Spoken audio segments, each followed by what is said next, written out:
Tabe, Berimba Kareba. Semoga Anda selalu sehat dan terus bersemangat. Saatnya Anda menyimak berita Sulawesi Tengah bersama saya, Fatur Rahman. Sejumlah berita aktual dan menarik seputar Sulawesi Tengah telah kami siapkan untuk Anda. Berikut 3 berita utama hari ini. Ratusan murid baru di Palu mengikuti pengenalan lingkungan sekolah.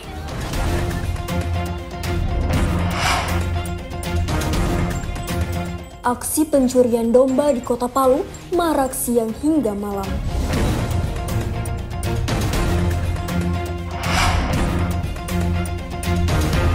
Bukit Uwentumbu menjadi destinasi wisata baru di Kota Palu.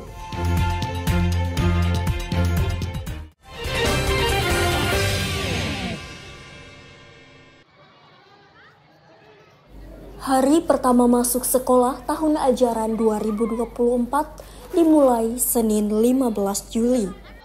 Ratusan siswa terlihat antusias dan senang bisa masuk kelas di sekolah yang menjadi pilihannya. Sebagian siswa tak sabaran dan datang lebih cepat ke sekolah. Seperti terlihat di Sekolah Menengah Pertama Negeri 2 Palu, ratusan siswa penuh semangat duduk di bangku kelas. Meski memang belum ada penentuan urutan kelas. Di hari pertama, para siswa belum langsung belajar, melainkan masih mengikuti masa pengenalan lingkungan sekolah. Muhammad Alif misalnya, mengaku sangat senang bisa lulus dan menjadi siswa di SMP Negeri 2 Palu. Apalagi sekolah tersebut merupakan salah satu sekolah favorit di Kota Palu. Sekolah yang terletak di Jalan Monginsidi itu memang menjadi pilihan dan impiannya sejak masih duduk di bangku sekolah dasar. Saya sangat senang karena di sekolah ini adalah salah satu sekolah populer di Kota Palu. Rasa syukur dan bahagia juga diungkapkan Kisane yang mengaku jika Sekolah Menengah Pertama Negeri 2 memang impiannya sejak kecil. Apalagi sekolah tersebut merupakan salah satu sekolah favorit dan dikenal disiplin di Kota Palu. Jujur senang karena SMP 2 juga adalah salah satu sekolah impian saya dan juga SMP 2 adalah masuk sekolah terpopuler di seluruh Kota Palu dan bisa dibilang juga SMP 2 terkenal disiplin. Sementara itu, Kepala SMP Negeri 2 Palu, Ramlah M. Siri, menyebutkan untuk tahun ajaran 2024 sebanyak 352 siswa yang diterima. Mereka nantinya akan disebar di 11 kelas. Diakui jumlah peminat di SMP Negeri 2 Palu cukup tinggi, hanya saja karena dibatasi kuota sehingga tidak semua pendaftar bisa diterima. Alhamdulillah lewat seleksi demikian itu setelahnya mereka mendaftar kembali dan kemudian kita melaksanakan MPLS mulai dari tanggal 8, 9, 10 itu kita uji coba menampilkan kembali siswa-siswa baru kita yang terseleksi lewat prestasi dan alhamdulillah memang mereka benar-benar sesuai dengan prestasinya. Data dari Panitia Seleksi Penerima Siswa Baru tahun 2024 tercatat lebih 600 calon siswa yang mendaftar di SMP Negeri 2 Palu. Namun, setelah melalui seleksi ketat, yang diterima hanya 352 orang. Jumlah siswa yang diterima tersebut terdiri dari 50% jalur zonasi, 25% jalur prestasi, dan sisanya dari jalur afirmasi dan mutasi. Julianus K. melaporkan dari Palu. Aksi pencurian domba kembali marak di Kota Palu, khususnya di Dusun Uwentumbu, Kelurahan Kawatuna, Kecamatan Mantikulore. Hampir setiap hari, warga melaporkan kehilangan hewan ternaknya. Hal ini cukup meresahkan warga, mengingat domba merupakan salah satu sumber penghasilan. Pencurian domba ini tidak hanya dilakukan malam hari, tapi juga siang hari. Salah seorang peternak, Nikmah, menuturkan maraknya aksi pencurian domba di Dusun Uwentumbu. Ada pelaku yang nekat mencuri meski dilihat dan diketahui pemiliknya. Perempuan Parubaya ini pun takut dan khawatir akan kehilangan domba miliknya saat berada di lahan lepas. Hal itu lantaran bukan hanya sekali dua kali dirinya kehilangan domba karena dicuri. Bahkan modusnya kini makin parah. Nikmah mengaku pencuri domba tak lagi diam-diam, namun secara terang-terangan mengambil di depan matanya. Apalagi ia hanya seorang perempuan yang tak berani melakukan perlawanan. Terutama itu kasihan, itu bukan lagi mencuri, menculik. Karena dia terang-terangan begini ini ya. Kalau sudah tapela, biar tidak tapela begitu. Kalau datang tiba-tiba kayak tadi itu, datang turun tangkap sudah.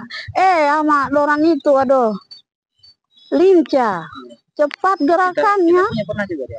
Bukan hanya pernah, banyak kali. Mana itu dilapor, tidak dilapor sama saja.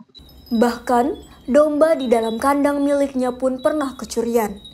Hal itu membuat dirinya dan para penggembala domba lainnya terpaksa menjaga ternaknya dengan ekstra waspada. Kini domba milik Nikmah tinggal tersisa 60-an ekor dari hampir 100. Hal itu tentu membuat rugi para peternak domba. Apalagi harga domba di pasaran saat ini terbilang mahal. 1 ekor domba bisa dibanderol dengan harga 3-5 juta rupiah. Peternak domba berharap aparat keamanan bisa bertindak tegas terhadap para pelaku pencurian yang banyak berkeliaran. Syahrul Cahya melaporkan dari Palu.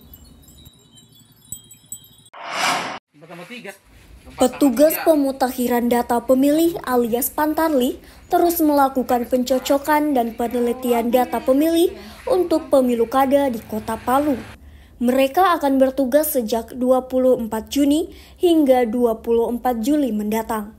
Sebanyak 968 petugas Pantarlih bertugas di seluruh wilayah Kota Palu. Salah satu tantangan yang dihadapi Pantarlih adalah cuaca dan medan yang dilalui menuju lokasi pengambilan data. Seperti yang dialami Pantarlih yang bertugas di Dusun Wentumbu, Kelurahan Kawatuna, Kota Palu beberapa hari lalu. Mereka harus melewati ujian berat dengan mengarungi arus sungai yang deras. Tidak hanya itu, mereka juga harus mendatangi rumah-rumah warga yang jaraknya berjauhan. Secara administratif, Dusun Wentumbu merupakan bagian dari wilayah Kota Palu, namun letaknya terpencil. Wilayah tersebut memang berada di perbukitan dan harus melewati jalan terjal dan sungai. Tidak hanya Wentumbu, wilayah lain yang cukup menyulitkan medan petugas Pantarlih, yakni di Dusun Salena, Kelurahan Buluri, Kecamatan Ulu Jadi. Ketua Komisi Pemilihan Umum Kota Palu, Idrus, membenarkan adanya kendala Pantarlih di Dusun Wentumbu, Kelurahan Kawatuna, Kota Palu. Di dusun tersebut terdapat 292 pemilih. Selain lokasinya terpencil, medan yang harus dilalui menuju lokasi cukup berat. Pantarlih harus menyusuri sungai yang arusnya cukup deras saat musim hujan. Ya, pertama beberapa yang kita masukkan kategori TPS wilayah terpencil itu ada di TPS 6 di RT 2 RW 6 Kelurahan Kawatuna di wilayah Wentumbu. Di TPS itu memang secara geografis kita mengalami kendala kemarin termasuk Pantarlih kita, apalagi memasuki musim penghujan, di mana kehidupan pemilih di sana kurang lebih 15-20 keluarga itu hidup berpindah-pindah dan berada di daerah punggung dan puncak bukit, sehingga jarak antara satu rumah ke rumah yang lain cukup jauh. Saat ini, realisasi coklit oleh Pantarlih di Kota Palu sudah mencapai lebih 70%. KPU Palu menargetkan proses pemutakhiran data pemilih rampung sebelum 24 Juli 2024. Syamsuddin Tobone melaporkan dari Palu.